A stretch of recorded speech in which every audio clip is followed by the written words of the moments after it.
I am pleased to introduce to you the candidates for the Bachelor of Baccalaureate in Engineering. Eyad Alghamdi, with distinction.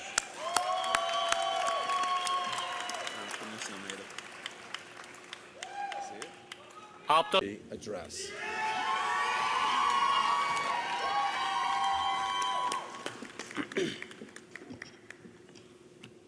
Thank you. Good afternoon, President and Vice Chancellor Shepherd, Dr. Roselle Toitier, Dr. Toitier, distinguished guests and participants, fellow students, families, and friends. On behalf of the graduating class, I would like to welcome you to the June 2018 commencement ceremony, and I would like to thank you for taking the time to join us today. Mesdames et messieurs, bienvenue et merci d'être venus. Congratulations, we finally made it. We're here with one foot out the door, excited to start our careers, families, and exploring the world. We graduated in engineering after years and years of hard work and persistence, late night submissions 2 minutes before the Moodle deadline hits, pulling all-nighters before capstone presentations in the EV building, and hustling day in and day out, all to get those iron rings and finally call ourselves future engineers. But before we got to this point, how about we take a little trip down memory lane? Let's reflect upon what we've been through and how we've changed. Remember the first day you were at Concordia and how confused you were? You see the hall building and you wonder how you're going to spend the next 4 or 5 years here.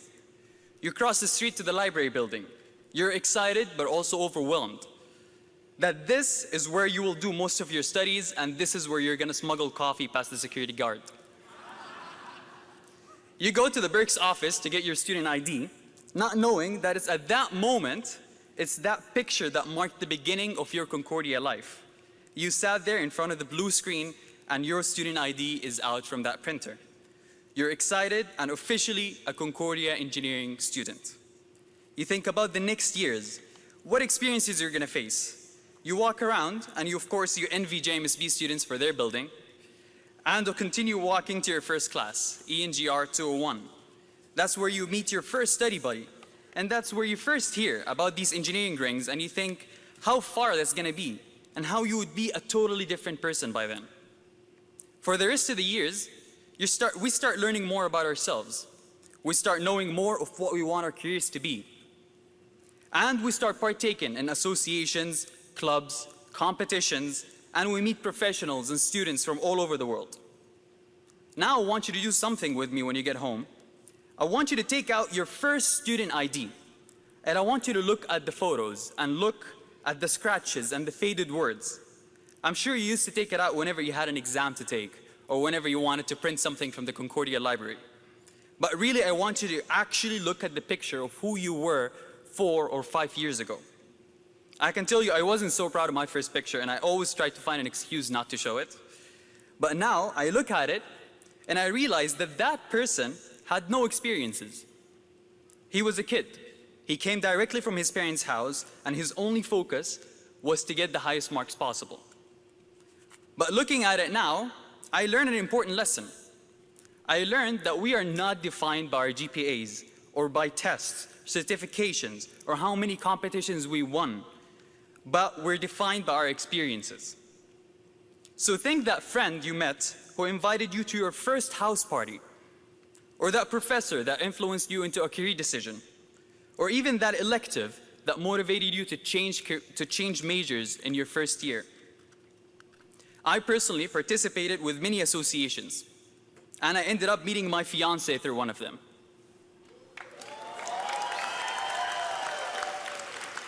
I count that as my best experience. But as the author Paulo Coelho says, be brave, take risks, because nothing can substitute experience.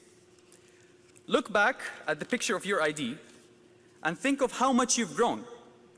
Think about the next 5 years from today and how much you will grow by then. In order to do so, you have to stand up for what's right.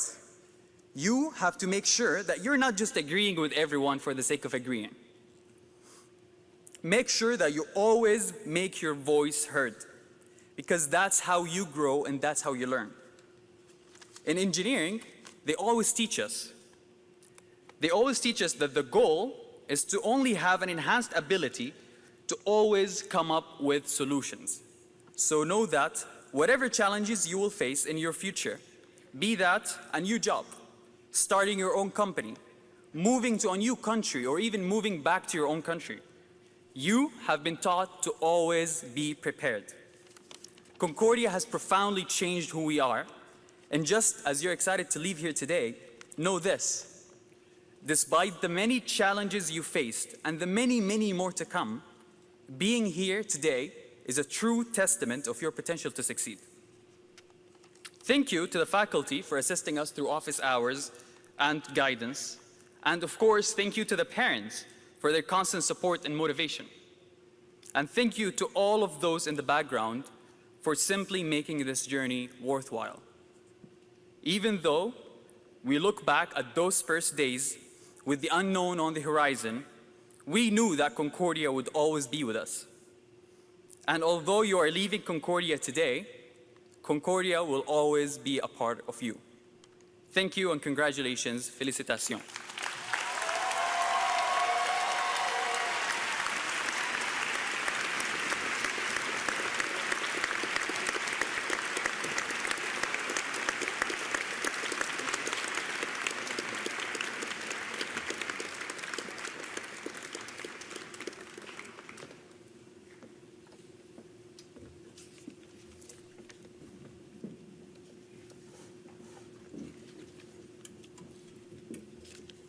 Thank you, Eyad. I hope that all of you made your own mental trip down memory lane and that the memories were all as positive as Eyad's.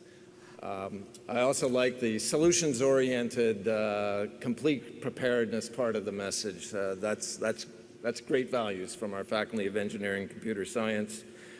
Was a little surprised about the Moodle and capstone stories, though. I didn't know engineers did just-in-time delivery, so thank you again. Alors, mesdames, messieurs, merci d'être revenus cet après-midi en si grand nombre, de partager avec nous la joie de nos diplômés. Thank you all for being here to celebrate the terrific engineering and computer science graduating class of 2018. The ceremony is almost over. I hope it's been a great afternoon for all of you and just a nice exclamation point on what was a terrific time at our university. Before you all step outside and into the bright new future, though, and Eyad mentioned it, everyone who is here today is here partly because of the support of many other people in their lives, some of whom are on stage with me at front, faculty and staff, some of whom are your fellow students, and many of whom are parents, relatives, and friends in the room. So graduates, why don't you just stand up, turn around, and thank the people who've helped support you on this journey.